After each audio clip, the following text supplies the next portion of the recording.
दोस्तों, आज से मैं एक नई सीरीज़ स्टार्ट करने जा रहा हूँ। पिछले कुछ दिनों में मेरी लाइफ में काफ़ी उतार चढ़ाव आए। वैसे पेशे से तो मैं एक टीचर हूँ जो सिविल सर्विस परीक्षा में तैयारी में एक अहम किरदार निभाने की कोशिश कर रहा है। पर मेरी ज़िंदगी में एक ऐसा पहलू है जो मेरे साथ हमेशा साए की तरह रहता है। कमाल की बात तो ये है कि ये मेरी तरह उन लाखों एस्पिरेंट्स के साथ में रहता है जो ज़िंदगी में अपने सपने सच करने के लिए दिन रात मेहनत कर रहे हैं। और इस पहलू का नाम है गुमनामी, जिसे हम इंग्लिश में एनोनिमिटी भी कहते हैं।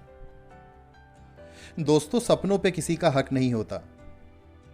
इसमें freedom of speech and expression का रीजनेबल रेस्ट्रिक्शन भी नहीं लगता।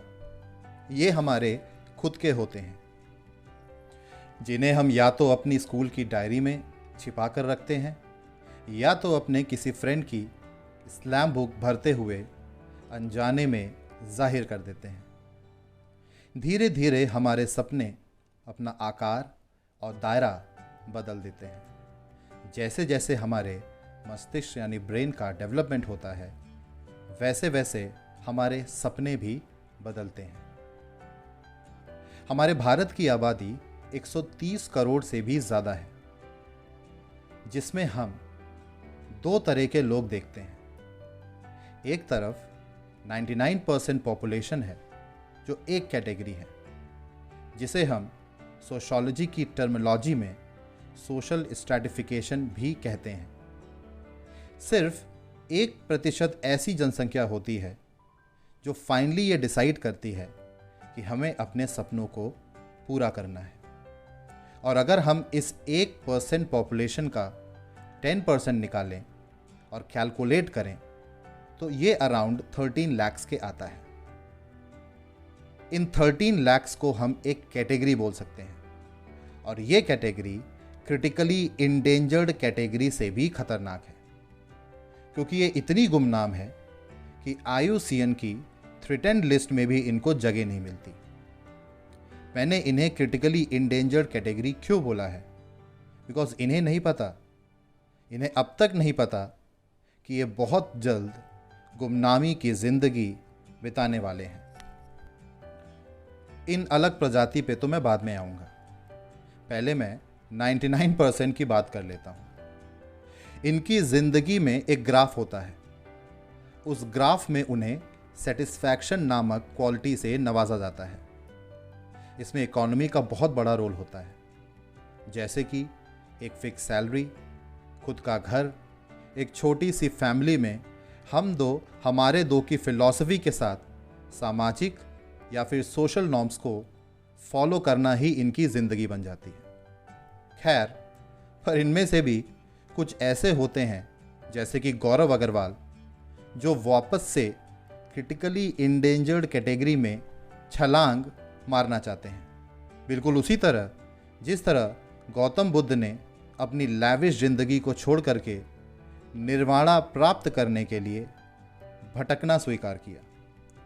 वो जो सोशल नॉर्म की थ्योरी है, that is economic satisfaction is the self satisfaction, इसको रिजेक्ट करते हुए कनिष्क कटारिया जैसे लोग कुछ अलग करने के लिए खुद को गुमनामी की ज़िंदगी में झोंक देते हैं। खैर, अब हम इन प्रजाति की बात करते हैं जिसे मैंने क्रिटिकली इंडेंजर्ड बोला था। यह प्रजाति कुछ इस तरह है जो अब्राहम मैस्लो की नीड हायरार्की यानी कि आवश्यकताओं की कैटेगरी को पहले ही रिजेक्ट कर चुके हैं। ये अपने घर को छोड़ करके मुखर्जी नगर या करोल बाग की गलियों में मंडराते दिखते हैं। ये अपने माँ बाप, भाई बहन को छोड़कर आ जाते हैं।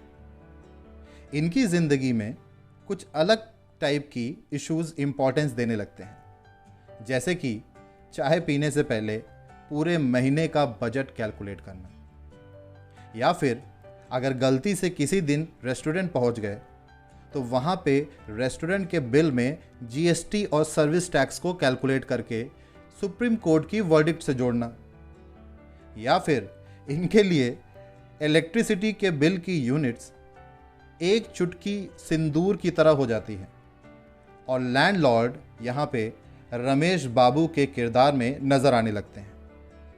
तो इस जिंदगी में कई बार हम अपने आप से क्वेश्चन पूछते हैं कि हमारी जिंदगी की वर्थ क्या है, what is the value of my life. उस लाइफ की क्या वैल्यू है जहां दिन भर थकने के बाद भी साला रात को नींद नहीं आती, तो सोचते हैं कि पढ़ ही लेते हैं। जहां पूरी दुनिया मस्त अपनी लाइफ जी रही है, पार्टी कर रही है, पिकनिक के आइडियाज़ बना रही है, हम साला विकिपीडिया खोल करके हिंदू आर्टिकल में यूज़ होने वाले छोटे छोटे अंग्रेज़ी के शब्दों को समझने में जूझ रहे हैं।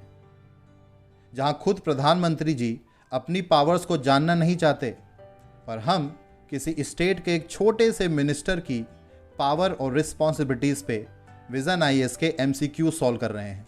और कमाल की बात तो ये है कि हमें कोई नहीं जानता, क्योंकि जानने के लिए हमें अपने ही लोगों में से काफ़ी लोगों को पीछे छोड़ना पड़ेगा। जैसे अगर मानूं मैं 10 लाख लोग एग्ज़ाम दे रहे हैं, तो उनमें से फाइनली 9,99,000 से ज़्यादा लोग पिछड़ जाएंगे।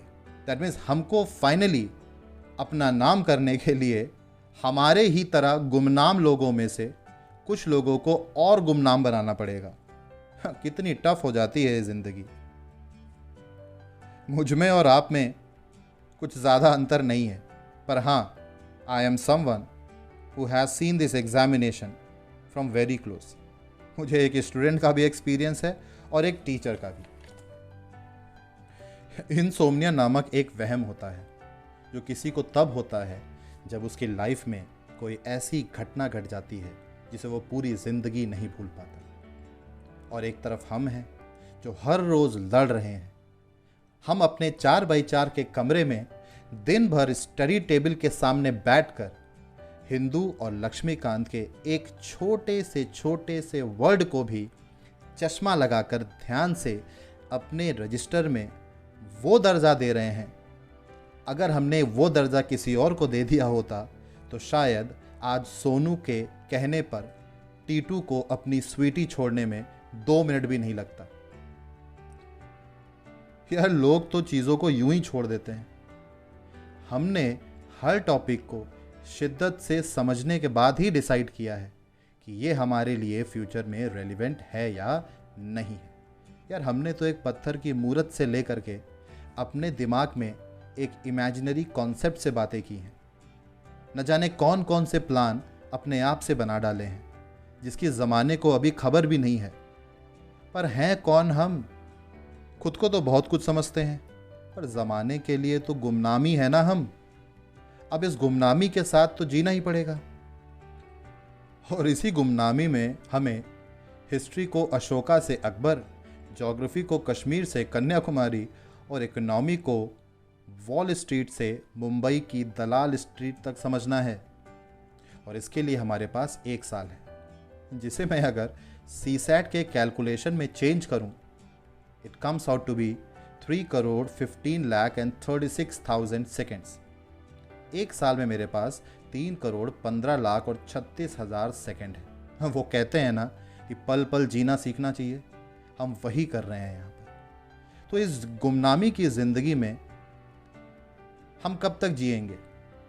यूपीएससी में कूदना आसान है, लेकिन निकलना नहीं। यहाँ हम तब तक लड़ेंगे जब तक दशरथ मांझी का स्टेटमेंट सक्सेसफुल नहीं हो जाता। जब तक तोड़ेंगे नहीं, तब तक छोड़ेंगे नहीं।